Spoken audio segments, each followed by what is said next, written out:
Good morning students. आज की इस वीडियो में मैं किशन सिंह फिर से आपका एक बार स्वागत करता हूं।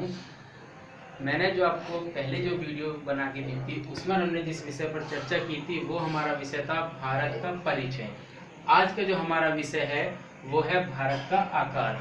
तो डियर स्टूडेंट्स, ये भाग 2 यानी हमारा भूगोल चल रहा है, जिसका पार्ट 1 है और जिस पार्ट का नाम है भारत का आकार और स्थिति, जिसमें आज टॉपिक 2 यानी भारत के आकार के बारे में हम चर्चा करेंगे।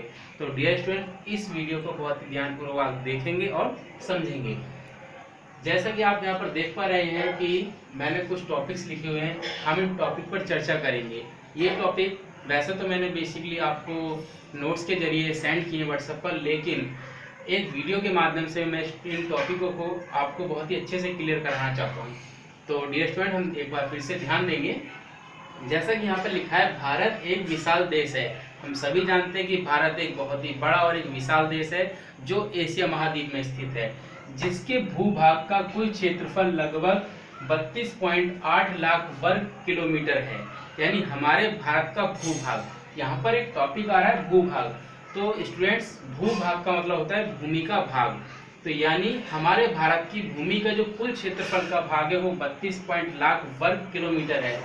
भारत का क्षेत्रफल विश्व के कुल भौगोलिक क्षेत्रफल का 2.4% है।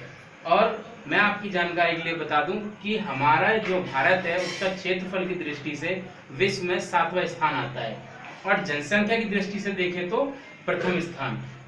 इसके बाद आप देख रहे होंगे यहाँ पर 1, 2, 3, ये 3 पॉइंट है।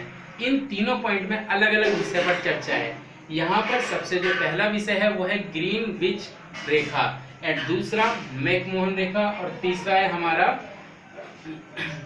रेडक्लिफ रेखा। तो हम इन तीनों रेखाओं के बारे में चर्चा करेंगे। अक्सर क्वेश्चन इस माध्यम से आ जाते हैं कि ग्रीनविच रेखा क्या है, तो स्टूडेंट्स को पता ही नहीं होता कि ग्रीनविच रेखा होती क्या है। तो मैं आपको उसके बारे में बताऊंगा ग्रीनविच रेखा क्या होती है। तो यहाँ पर जैसा कि आप सभी देख पा रहे होंगे, ग्रीनविच मीन टाइम का अभिप्राय उस समय से है जो ग्रेट ब्रिटेन का मानक समय है। इंग्लैंड के निकट शून्य देशांतर पर स्थित ग्रीनविच नामक स्थान से गुजरने वाली काल्पनिक रेखा को प्राइम मेरिडियन या ग्रीनविच रेखा कहते हैं। इसे ग्रीनविच रेखा भी कहते हैं और ग्रीनविच लाइन भी। तो स्टूडेंट, दूसरा जो हमारा पॉइंट है वो है मैकमोहन रेखा। तो हम देखेंगे मैकमोहन रेखा भारत और चीन के बीच की सीमा रेखा है।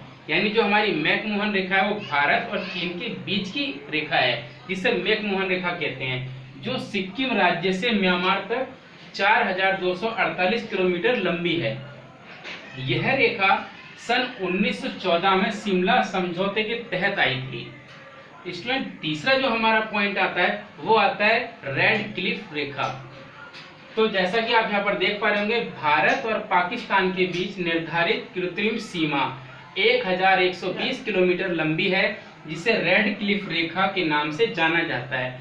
अब डियर स्टूडेंट्स, मैं आपको यहाँ पर आपसे एक जानकारी साझा करना चाहूँगा कि रेडक्लिफ रेखा क्या होती है और इसका नाम रेडक्लिफ रेखा क्यों पड़ा। तो स्टूडेंट, ये जो रेडक्लिफ रेखा है इसका नाम पड़ा है सीरीज रेडक्लिफ। ये एक ब्रिटेन के एडवोकेट थे, बहुत ही सूझे हुए वकील और थे, बहुत ही इनके पास पहुंची हुई, इनके पास एक पावर्स थी।